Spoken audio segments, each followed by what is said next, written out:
Science fiction സിനിമകളിലൊക്കെ നമ്മൾ കാണാറില്ലേ സ്വന്തമായി ചിന്തിക്കുന്ന യന്ത്രങ്ങളെ? എന്നാൽ അതൊക്കെ ഇന്ന് സിനിമയിൽ മാത്രമല്ല, നമ്മുടെ കയ്യിലിരിക്കുന്ന ഫോണിലും നമ്മൾ കാണുന്ന നെറ്റ്ഫ്ലിക്സിലുമൊക്കെയുണ്ട്. എങ്ങനെയാണ് ഒരു കാലത്ത് വെറുമൊരു സ്വപ്നം മാത്രമായിരുന്ന ഈ AI ഇന്ന് നമ്മുടെയൊക്കെ ജീവിതത്തിന്റെ ഒരു ഭാഗമായി മാറിയത്? ആ ഒരു അവിശ്വസനീയമായ യാത്രയുടെ കഥയാണ് നമ്മളിന്ന് നോക്കാൻ പോകുന്നത്. ശരിക്കും പറഞ്ഞാൽ ഇതെല്ലാം തുടങ്ങിയത് ഒരൊറ്റ ചോദ്യത്തിൽ നിന്നാണ്: യന്ത്രങ്ങൾക്ക് ചിന്തിക്കാൻ പറ്റുമോ? 1950-ൽ കമ്പ്യൂട്ടർ സയൻസിന്റെയൊക്കെ പിതാവ് എന്നറിയപ്പെടുന്ന അലൻ ട്യൂറിംഗ് ആണ് ഈ ചോദ്യം ചോദിച്ചത്. അതോടുകൂടി ശരിക്കും ഒരു പുതിയ യുഗത്തിന് തുടക്കമാവുകയായിരുന്നു. മനുഷ്യരെപ്പോലെ ചിന്തിക്കുന്ന മെഷീനുകൾ. ആ ഒരു അന്വേഷണം തുടങ്ങുന്നത് അവിടെ നിന്നാണ്. അപ്പോൾ ഈ AI-യുടെ യാത്രയിലെ അത് ശരിക്കും ഒരു റോളർ കോസ്റ്റർ റൈഡ് പോലെയാണ്. ചിലപ്പോൾ ഭയങ്കര പ്രതീക്ഷകൾ, വലിയ ഹൈപ്പ്, പിന്നെ പെട്ടെന്നെല്ലാം തകർന്നടിയുന്ന അവസ്ഥ, പിന്നെ വീണ്ടും ഒരു ഗംഭീര തിരിച്ചുവരവ്. ഈ കാണുന്ന ടൈം ലൈൻ ആ കഥയുടെ ഒരു ചെറിയ രൂപമാണ്. അപ്പോൾ നമുക്കതിൻ്റെ തുടക്കത്തിലേക്ക്, ആ ഒരു ആവേശം നിറഞ്ഞ കാലത്തേക്ക് തന്നെ പോകാം, അല്ലേ? അപ്പോൾ AI-യുടെ ആ തുടക്കകാലം അതൊരു വല്ലാത്ത ആവേശത്തിൻ്റേതായിരുന്നു. എല്ലാവരും ഭയങ്കര പോസിറ്റീവായിരുന്നു. ചിന്തിക്കുന്ന യന്ത്രങ്ങൾ അതിതാ തൊട്ടടുത്തെത്തിയെന്നൊരു ഫീലായിരുന്നു എല്ലാവർക്കും. അതായിരുന്നു ആ ഒരു ആശയങ്ങളുടെ വസന്തകാലം.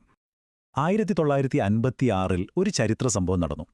ഡാർട്ട്മൗത്ത് കോളേജിൽ നടന്നൊരു വർക്ക്ഷോപ്പിൽ വെച്ചാണ് ആർട്ടിഫിഷ്യൽ ഇന്റലിജൻസ് എന്ന പേര് ആദ്യമായി ഉപയോഗിക്കുന്നത്. അവരുടെ ലക്ഷ്യമെന്തായിരുന്നെന്നറിയോ? അതൊന്നും അത്ര ചെറുതായിരുന്നില്ല. മനുഷ്യരെപ്പോലെ സംസാരിക്കുന്ന, ചിന്തിക്കുന്ന, പ്രശ്നങ്ങൾക്കൊക്കെ പരിഹാരം കാണുന്ന മെഷീനുകളെ ഉണ്ടാക്കുക. അതായിരുന്നു ലക്ഷ്യം. അന്നത്തെ ആ ഒരു കോൺഫിഡൻസ് ലെവല് എന്തായിരുന്നുവെന്ന് നോക്കണേ. AI-യുടെ സ്ഥാപകരിൽ ഒരാളായ മാർവിൻ മിൻസ്കി 1970-ൽ പറഞ്ഞത് എന്താന്ന് വെച്ചാൽ, ഒരു 3 തൊട്ട് 8 വർഷത്തിനുള്ളിൽ ഒരു സാധാരണ മനുഷ്യന്റെ അത്രയും ബുദ്ധിയുള്ള മെഷീൻ നമ്മൾ ഉണ്ടാക്കുമെന്നായിരുന്നു. ആലോചിച്ചു നോക്കൂ, ആവേശം അത്രയ്ക്കുണ്ടായിരുന്നു. പക്ഷേ യാഥാർത്ഥ്യം അതായിരുന്നില്ല. എന്നാൽ ആ വലിയ പ്രതീക്ഷകൾക്കൊന്നും അധികം ആയുസ്സുണ്ടായിരുന്നില്ല. അതൊക്കെ യാഥാർത്ഥ്യത്തിനു മുന്നിൽ വന്ന് തട്ടിത്തകർന്നു. തുടക്കത്തിലുണ്ടായിരുന്ന ആ ഒരു ആവേശം ഈ ലോകത്തിന്റെ കോംപ്ലക്സിറ്റിക്ക് മുന്നിൽ പതുക്കെ ഇല്ലാതാവാൻ പോവുകയായിരുന്നു. ഇതാണ് കാര്യങ്ങൾ മാറ്റിമറിച്ചത്. 1973-ലെ Lighthill report British government ഇറക്കിയ റിപ്പോർട്ടാണ്. അതിൽ വ്യക്തമായി പറഞ്ഞതുപോലെയൊന്നും ഈ രംഗത്ത് സംഭവിച്ചിട്ടില്ല. അതായത് ചെറിയ ചെറിയ പ്രശ്നങ്ങൾ പരിഹരിക്കുന്നതിനപ്പുറം യഥാർത്ഥ ലോകത്തെ വലിയ പ്രശ്നങ്ങൾക്കൊന്നും ഒരു പരിഹാരം കാണാൻ AI-ക്ക് പറ്റിയില്ല. അതോടെ ഫണ്ടിങ് നിന്നു. AI അതിന്റെ ആദ്യത്തെ വിന്ററിലേക്ക്, അതായത് ഒരു മരവിച്ച അവസ്ഥയിലേക്ക് കടന്നു.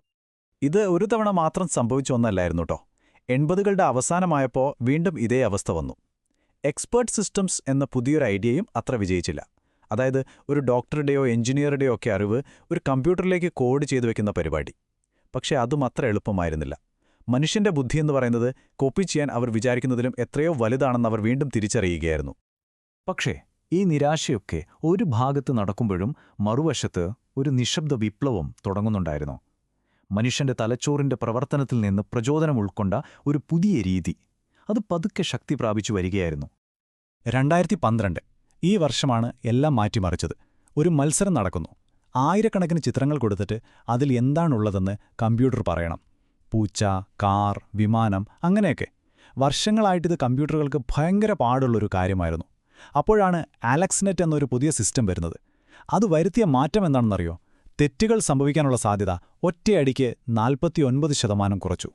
അതൊരു വെറും വിജയമായിരുന്നില്ല, അതൊരു പൊട്ടിത്തെറിയായിരുന്നു.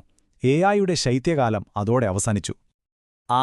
അലക്സ്നെറ്റിന്റെ വിജയത്തിന് ശേഷം AI-യുടെ വളർച്ച പിന്നെ പിടിച്ചാൽ കിട്ടാത്ത വേഗത്തിലായിരുന്നു. ആദ്യം ചെസ്സിൽ ലോക ചാമ്പ്യനായ ഗാരി കാസ്പറോവിനെ തോൽപ്പിച്ചു. അതായത് സ്ട്രാറ്റജിയുടെ കളിയിൽ യന്ത്രം ജയിച്ചു. പിന്നെ ജിയോപാർഡി എന്ന ക്വിസ് ഷോയിൽ ജയിച്ചു. അവിടെ ഭാഷയുടെ സങ്കീർണതകളെയാണ് മറികടന്നത്.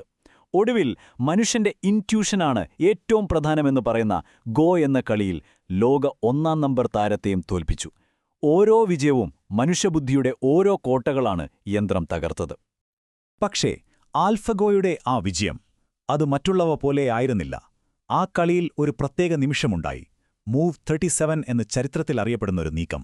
ആ നീക്കം കണ്ടപ്പോൾ ലോകത്തിലെ ഏറ്റവും വലിയ കളിക്കാർ വരെ പറഞ്ഞു, ഇതൊരു മണ്ടത്തരമാണ്, അതൊരു തെറ്റാണ് എന്ന്. പക്ഷെ മണിക്കൂറുകൾ കഴിഞ്ഞപ്പോൾ അവർക്ക് മനസ്സിലായി, അതൊരു തെറ്റായിരുന്നില്ല, അതൊരു പുതിയ നീക്കമായിരുന്നു. അതുവരെ ഒരു മനുഷ്യനും ചിന്തിക്കാത്ത ഒരു ക്രിയേറ്റീവ് നീക്കം. ഒരു മെഷീൻ മനുഷ്യനെ കളി പഠിപ്പിക്കുന്നു, അതും ക്രിയേറ്റിവിറ്റി ഉപയോഗിച്ച്. അന്ന് ലോകം മുഴുവൻ ചോദിച്ച ചോദ്യമാണ്, യന്ത്രങ്ങൾക്ക് സർഗാത്മകത ഉണ്ടാകുമോ? അപ്പോ ആ ചരിത്ര നിമിഷങ്ങളൊക്കെ കടന്നാണ് നമ്മൾ ഇന്നത്തെ ഈ ലോകത്തെത്തി നിൽക്കുന്നത്. പണ്ട് ലബോറട്ടറികളിൽ മാത്രം ഒതുങ്ങിയിരുന്ന ഈ ടെക്നോളജി എങ്ങനെയാണ് നമ്മുടെയൊക്കെ പോക്കറ്റിലും വീട്ടിലുമൊക്കെ എത്തിയതെന്ന് നോക്കിയാലോ? 100 ദശലക്ഷം, അതായത് 10 കോടി. എന്തിന്റെ കണക്കാണെന്നറിയാമോ?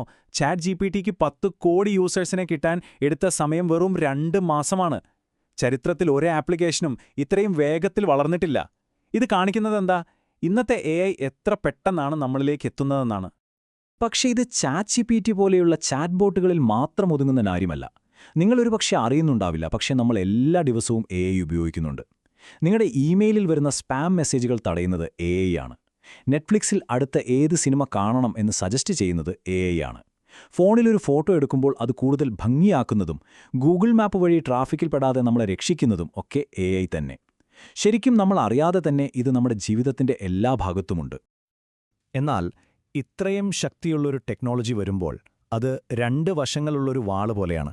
ഒരു സൈഡിൽ നോക്കിയാൽ രോഗങ്ങൾ കണ്ടെത്താനും മരുന്ന് കണ്ടുപിടിക്കാനും ഒക്കെ വലിയ സാധ്യതകളുണ്ട്. പക്ഷേ മറുവശത്ത് പലരുടെയും ജോലി നഷ്ടപ്പെടാനുള്ള സാധ്യത, ഫേക്ക് ന്യൂസ് പോലുള്ള തെറ്റായ വിവരങ്ങൾ പരക്കുന്നത്, അങ്ങനെ ഒരുപാട് പ്രശ്നങ്ങളുമുണ്ട്. അപ്പോൾ നമ്മുടെ മുന്നിലുള്ള ഏറ്റവും വലിയ ചോദ്യം ഇതാണ്: ഇതിന്റെ നല്ല വശങ്ങൾ എങ്ങനെ ഉപയോഗിക്കാം? ഈ വെല്ലുവിളികളെ എങ്ങനെ നേരിടാം?